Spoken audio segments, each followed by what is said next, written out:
Imaginez une ville qui défie les lois de la physique, construite sur l'eau, suspendue entre ciel et mer. Pendant des siècles, cette cité a été le cœur battant du commerce mondial, le pont entre l'Orient et l'Occident. Ses artisans maîtrisaient l'art du bronze, ces mêmes alliages qui ornaient les palais des doges et résistaient à l'air salin de la lagune. Mais Venise, c'est aussi l'histoire d'une renaissance perpétuelle. Comme cette fête du Redentore, célébrée chaque juillet depuis 1577 pour remercier la fin de la peste. Un pont flottant, construit en une nuit, reliant les rives. Un symbole de résilience, de tradition qui perdure. Et c'est exactement cette philosophie qu'Alberto Morelli a essayé de capturer en 2017, quand il a fondé Venezianico. Pas juste une marque de montre de plus, une lettre d'amour à sa ville natale. Chaque modèle porte le nom d'un lieu emblématique de la ville. Chaque design raconte une histoire gravée dans les pierres de la Sérénissime. Et aujourd'hui, j'ai entre les mains la Redentore Bronzo. Cette montre n'est pas simplement belle. Le bronze, ce même matériau que les Vénitiens utilisaient il y a 500 ans, va développer sa propre patine unique, votre patine. Comme la ville elle-même, qui vieillit avec grâce, cette montre va raconter votre histoire, jour après jour. Venezianico a-t-il réussi à capturer l'âme de Venise dans 40 mm de bronze? Découvrons ensemble les subtilités de cette Redentore. Et on se retrouve en direct avec cette magnifique boîte superbement décorée.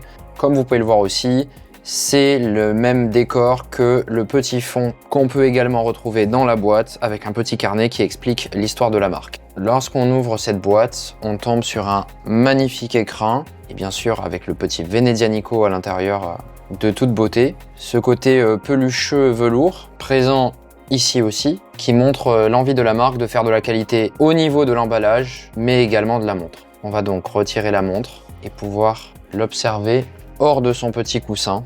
Voici la belle, une montre de 40 mm de diamètre par 10 mm d'épaisseur, 46,7 mm de corne à corne, et je vous mets sur la droite les spécifications techniques de son mouvement Miyota 90-39.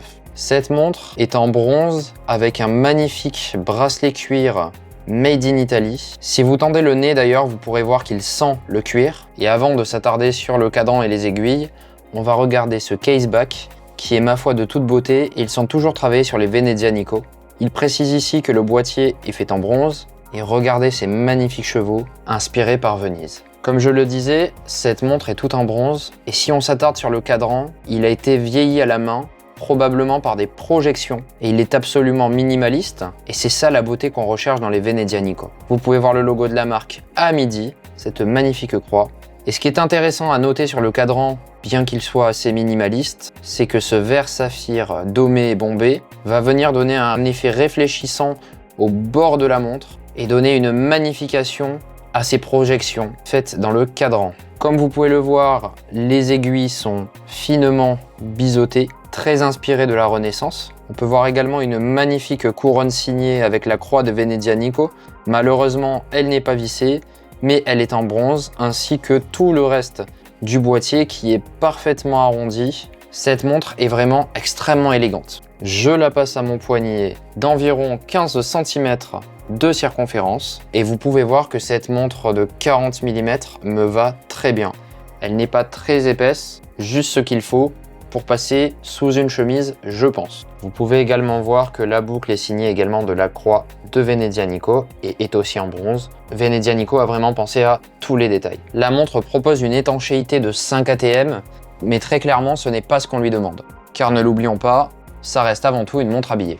Vous pouvez la retrouver sur le site de Venezianico pour 750 €, ce qui peut se justifier par le choix méticuleux des matériaux, c'est-à-dire le bronze et le cuir italien, mais aussi par l'utilisation du mouvement Miyota de série 9. D'ailleurs, vous pouvez voir l'aiguille glisser grâce à ce mouvement à une fréquence très correcte. Alors, qu'est-ce que j'en pense ? Ce n'est pas ma première montre habillée, mais j'avais un petit peu abandonné ce concept car je trouvais qu'il n'avait pas trop de sens pour moi, étant donné que je porte rarement des tenues très formelles. Cependant, la magie de Venezianico et l'histoire qu'il y a derrière cette marque et cette montre m'ont redonné envie d'enfiler ma plus belle chemise blanche et mon plus beau pantalon et d'aller vadrouiller dans les palais et les jardins comme si je déambulais dans les rues de Venise. Cette marque a vraiment un côté magique et a réussi à saisir l'essence de son lieu d'origine. Et je vous le dis très honnêtement, je suis très agréablement surpris par la qualité de fabrication de celle-ci et elle a réussi à faire quelque chose de très fort, donner envie à un jeune comme moi qui s'était désintéressé du beau à apprécier la simplicité des choses. Je trouve le boîtier très réussi, très profilé. La Redentore existe aussi en 36 mm, mais pas sur cette version bronze. Je vous laisse aller consulter le site ou la vidéo d'Olivier sur la Redentore 36 mm Ultra Black. Dans tous les cas, chez Venetianico, il y a toujours un jeu de matériaux, de textures, auquel la plupart des autres marques ne se donnent même pas la peine de jouer. Alors une montre en bronze, habillée et profilée comme celle-ci, pour moi il n'y en a qu'une, et c'est celle-là que vous devriez acheter. Merci à tous d'avoir regardé la vidéo. Si celle-ci vous a plu, n'hésitez pas à vous abonner à la chaîne, ça me fait extrêmement plaisir. Et dites-moi surtout si vous pensez que les montres habillées ont toujours leur place sur un poignet au quotidien. Merci encore à Venetianico de m'avoir envoyé cette superbe montre. Et si vous voulez d'autres vidéos du genre, j'ai unboxé mercredi dernier la dernière Charlie Paris et je vous laisse ici une fiche qui va vous mener vers cette vidéo. C'était Bouton Rouge, fin de transmission.